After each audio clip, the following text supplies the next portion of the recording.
What's up, everyone? Welcome back to another episode of Mike and Ant. I'm Mob Miz. I got my co-host Inspector Ant over here. How you doing, my brother? I'm doing good. All Ready right, for the well, holidays. Merry Christmas, man. I apologize to the fans for being a little late on this, but we're here to talk about the split jaw of Mr. Paul. That's Jake Paul. Now, what was your thoughts on the boxing match, bro? I told y'all, Joshua's knocked him out 6th round, and that's It was exactly what happened. He broke his jaw. I'm not really surprised. He finally got in the ring with a real fighter, and this is what happened. well. To be fair, all them guys was real fighters, just not on this level. Yeah, Um, stepped up a level. Do you think this was more about skill or you think it was more about size? Both. Or both. Yeah. I think it was both. Yeah. His I his agree. size had played a factor, but then also just skill. Like Anthony Joshua is a former world heavyweight champion. And Olympic gold medalist. Yeah, but these are not, he's not fighting guys who are just looking for a paycheck. Like, this is a guy who's at the top of his game right now. Yeah. There was one. Jake got his throw off and he got that right hook and got him clean too. The problem with that was he had no legs when he got him with that punch. So it didn't do even close to the damage it probably could have did. But that was the only one punch out of this whole fight that I even seen that even looked like it connected. He was falling down to his knees every time that they locked up. Logan said that was a game plan, so he didn't exert energy when he was being leaned on. I don't see how that makes sense. 'Cause getting up off the ground is certain energy. So, like, I think that's an excuse. Jake was just overwhelmed. Too much size, too much strength, too much skill. Even the jabs when he was, like, blocking them and, a couple of him in the chest was throwing him back 3, 4 feet. Like, he was tossing this boy around the ring. Uh, I give Jake the credit for jumping in the ring, but then again, for the payday he's getting, I don't know how much credit there is there. I do know that, a lot of people are saying that he lasted more rounds than some of the heavyweight boxes that Joshua went with. I I'm not buying too much into that for the simple fact of Joshua, I don't think went even close to 100% of what he could have did to Jake Paul. I think he could have, put combinations together and did a couple of more things instead of letting Jake run around the ring. But I also do wish that if Jake was gonna get his shit split, that he would have just stayed there and threw hands instead of running for 5, 6 rounds because that's why you had no legs to throw punches. You're not Yeah, used to running. But he was trying to pull the Muhammad Ali okey doke, but it didn't work.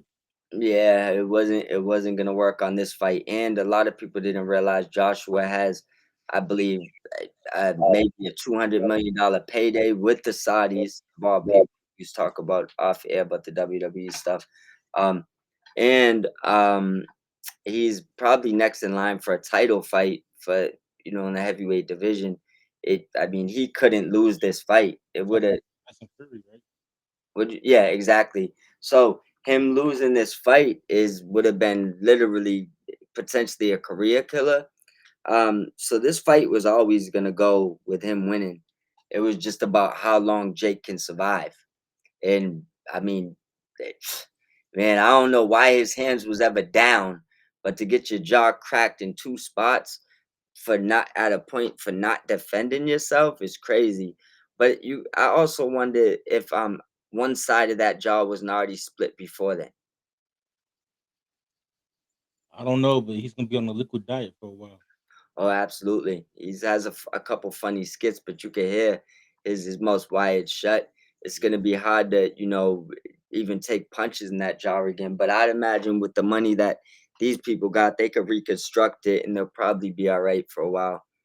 Um, but I mean, to the people that thought that this fight was gonna go different, I don't know what they was thinking. We clearly, I don't think there was one fight on this card that surprised me how that ending went, other than Woodley getting knocked out again.